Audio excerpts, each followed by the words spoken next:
everyone. Well, let's continue this Halloween Horror Fest marathon, this time with a game review. Which one did I mention but haven't reviewed yet? How about Resident Evil 7 Biohazard? Yep, released for the PlayStation 4 and, well, of course, Xbox One and, of course, Microsoft Windows.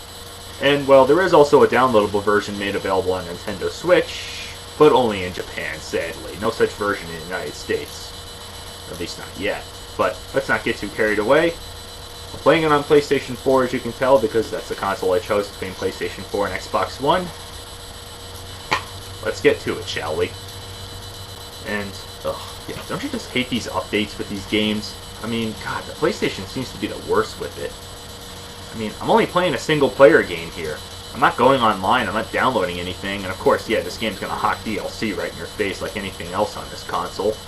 But screw the DLC for now, otherwise I'd be here all day. Let's just get to the main game. And yeah, of course you have to choose your difficulty. I'm a casual gamer, as you can guess, so I'm gonna go with the easiest difficulty. And you start it out, and there's a pretty interesting story that should give you enough to work with. And I should also mention, spoiler alert, if you don't want spoilers, then turn off the video right now. Otherwise, your main character is Ethan. His wife Mia goes into a house and somehow goes missing. She tells you to come search for her via video message, and that's exactly what you do. And you should probably take note that this is the first in this entire series to be in the first-person perspective. Yes, this may seem like a bit of a gamble for Capcom to do such a thing, but not to worry, it actually works. Because, trust me, I've played plenty of first-person shooter games, or any games in this perspective per se, so this is not anything new to me. But for this entire series, it may seem like something entirely new compared to the third-person perspective. Not to mention, this is not exactly a fast-paced game. It's more of a dark, slower survival horror game with some fast moments occasionally, but most of the game is all about knowing your way around, what goes where is what, and most importantly, your main objective. Yeah, it's basically almost on par with one of those point-and-click type of games, so you may be immediately disappointed with that fact right there. But trust me, the game does get somewhere for most of you who are accustomed to the previous installments, because yeah, it does have a little bit of a slow start, and it does take a little getting used to for the most part, not to mention the story has to develop itself over time. And like I said, it's in a first-person perspective, which honestly, I don't mind. You know, you got the basic moves, look around, walk, and of course hold down the right analog stick to run at the same time, while holding it in a certain direction to run. You can't get into the house through the front gate, so you have to take a little detour around through the back door. And get used to this, people, as I said. You may think it's easy as getting through a simple door, but nope, really, you gotta take detours and find your way around through one big maze after another. And the creepy, foreboding atmosphere is fantastic. Making it feel like you're in a secluded part of the woods is just perfect. I mean, this is the right atmosphere right here. It's the perfect build-up for something that's, you know, is yet to come, and it's very creepy, to say the least. So you go inside the dark abandoned house. It's a little bit dark, but thank God for flashlights. And I should take note that even though I've introduced some new elements in this game, there also are a lot of familiar ones that you probably recognize in the previous installments, like being able to collect and carry items, and even combine stuff too as well. Like, of course, the herbs and chemicals to create all kinds of first aid kits to heal yourself whenever you take damage. Collect ammunition, because of course you carry guns, but that's not till a little later on in the game. But of course you can collect gunpowder and make more enhanced ammunition. But as you'd expect, there's a limit to how much stuff you can carry on you, so you can either discard the item or put it in a storage box that's in a safe location. Yes, these safe rooms are basically in very fixed locations that have these boxes that you can pretty much put a huge assortment amount of things that are mostly useful in a certain spot of the game, but as soon as you use them and you don't need them anymore, it's best to just put them in here, like certain keys, these coins which help you get upgrades, but these things like first aid kits and ammunition, you want to hold on to them, of course. And of course you get melee weapons too as well, like an axe, a knife, and a chainsaw, but just in this one boss fight. Otherwise, yes, the knife is given to you by this police officer, which, yeah, I don't think I have to explain the cliche of police officers in horror slasher movies. You pretty much know the fate of them, if you've seen any of them. But not to jump the gun, yes, these safe locations are the only place that none of these enemies can harm you or get to you in. And not to mention, they're the only place that you can save your game in. The load screens can be a little lengthy when you're trying to save your game, but not as lengthy as when you're trying to load the game up. I mean, come on, this takes a little bit too long, to say the least. But otherwise, yes, these are your safe locations, and yes, you get maps that you obviously have to find in a certain location to each spot. And as I said, I'm starting out in this house, which is dark, trying to find my way around, and to come across and have to watch these videotapes in a TV. Not videotapes, who the hell uses these anymore? But yeah, the game goes into this videotape that you're watching because somehow you're playing as one of the characters, and in this one you're playing as the cameraman, again in the first person perspective.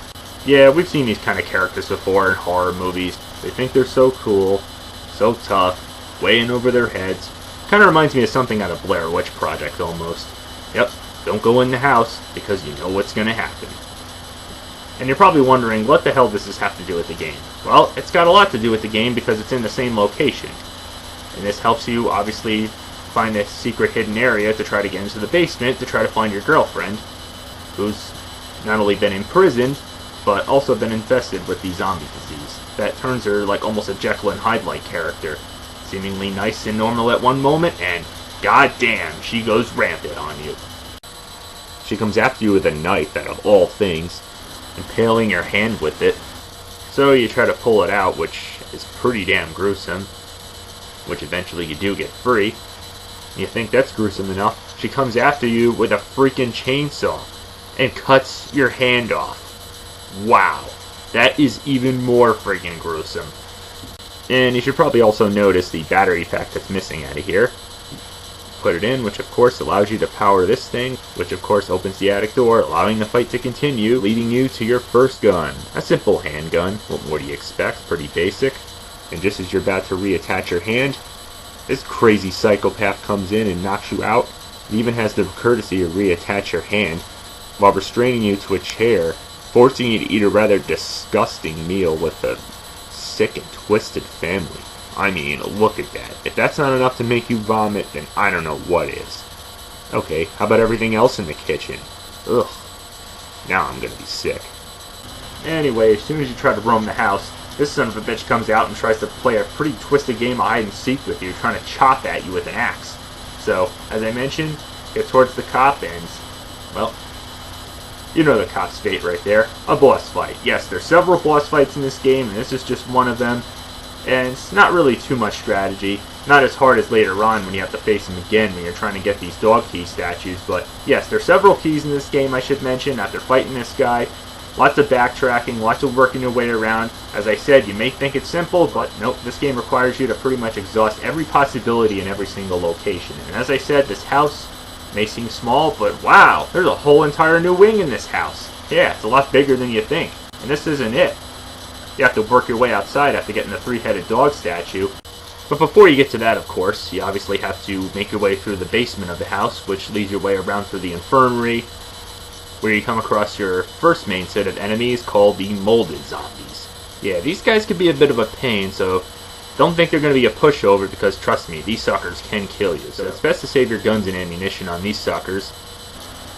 Yeah, you can use your knife on them, but trust me, it'll make it a lot tougher and more frustrating, especially when you have more of them ganging up on you, so it's best to lock and load and blow them away. And this is not the only time that you'll come across these guys. There's several of them later on, and they get tougher and more fierce on you. And they can surprise you in a lot of moments, so always watch your back, be alert, and get ready to blow their heads off. Yes, that's obviously the best part of them you want to aim for with these guys. But otherwise, yes, you make your way through this maze of a basement, a few puzzles to solve, like with these things in the incinerator room here. More of these guys to kill, doors to unlock, to make it easier and quicker to get through here, and a boss fight rematching, as I said, against this guy, and this time comes after you with a chainsaw. Yep, so what do you have to do? Get a chainsaw too. Well, as soon as you can get it, so yep, it's one chainsaw against another. Mono e mono, Meta's match. Go all Leatherface on him. Be the Lord of the Harvest. Bit trickier than last time, but just keep going and you'll eventually beat him. Final piece of the three-headed dog statue is yours. letting you go outside. But before you go out, you also should take note of the shotgun that's saying on here. You can't take it and leave the room and the mannequin empty-handed. So what do? Put a fake shotgun on there. Yep, the old Indiana Jones-like trick. And the real shotgun is all yours for the taking. Sweet. Lock and load. There's also a little silhouette thing here. Yep, you have the statue piece, and yes, there's several others in this game. Matched up against there, and you got a secret passage open. Yeah, that's pretty much what all these do. But not to jump the gun. Off to the backyard, collect more stuff. You got the trailer, as I showed before. Watch another videotape, this time featuring your girlfriend Mia. Again, is very helpful, but a little bit trickier because, well, you have to avoid being seen by this crazy bitch with a lantern. Yeah, but as you'd expect, it's supposed to help you make your way through this old, decrepit-looking house. Yeah. As I said, it's a lot bigger than you think. Lots of puzzles and problem-solving and keys and everything to try to complete your main mission objective, which, at this point I should mention, is finding the ingredients for an antidote that will help cure your girlfriend and another girl that you come across named Zoe later on in the game from the zombie plague. So it does seem like it's recycling the same ideas, but I can assure you, it does bring in some new key features and elements along with it. Obviously new enemies, like nests of these giant insects that attack you. Yeah, it's best to either use your knife on them, or just ignore them. Don't bother using your guns on them, just preserve your ammunition. The only gun you should use on them is not till you get, of course, ba-ba-da-ba, the flamethrower. Yeah, trust me, this'll wipe them and their nest out easily. They'll be sorry they ever nested in this house. And yeah, I know, they can be a bit annoying, especially when you're trying to make your way through and everything, but once you have that flamethrower, you're in business right there trying to get through this house. And yeah, when you're playing as Mia in the videotape, obviously when she spots you, you're automatically dead and you have to start over. As Ethan in the real world, on the other hand, she doesn't kill you right away, but it's still best to avoid her as much as possible. Eventually, of course, you do have a rather crazy psychotic run-in with her, throwing you down the stairs onto the wooden floor, which then gives way, forcing you to fight her, which eventually she does fall in, and then she crawls away under the house like a possessed zombie, in which she leads you to yet another old decrepit looking house. You discover that you have to get the lantern. Yep, that's part of the puzzle. To do so, you have to fight her as a boss fight. Okay, she's not really that hard, but it's just annoying of how many times she keeps creeping up on you and trying to kill you, and then just swoops away. I mean, come on, come down here and fight for real. You don't have to shoot her in the head, instead you have to aim for the stomach. Yep, a couple clean shots to the stomach and she's done for good. Lantern's all yours, room is accessible, and yeah, I also forgot, answering the phone several times in this game is key for updating your mission objectives.